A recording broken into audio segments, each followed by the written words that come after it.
Boşla. Mana hurmatli o'g'aylar, ko'ryapsizlar, mana 12-chi, 13-chi, 14-chi kunlari asfalt qilib ketdi bizni. Ahmoq qilib, allab, mana xalqni shuncha xalqni vali qilib, allab, rasvo qilib qo'yib ketgan asfaltni qarang. Chekka 5 sm, o'rta 1 sm. Mana bugun 3-kun o'zi asfalt tamom bo'lyapti, mana ko'ryapsizlar.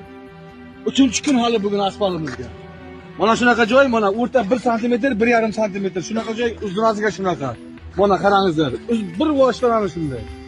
3-kun bu turishda biz qanday qabul qilamiz bu qo'ygan asfaltni? Bunga bir tegishli tashkilotlar ya mutasaddilar bormi shunaqa? Bir tashkilotlar, qaraydigan tashkilotlar bormi?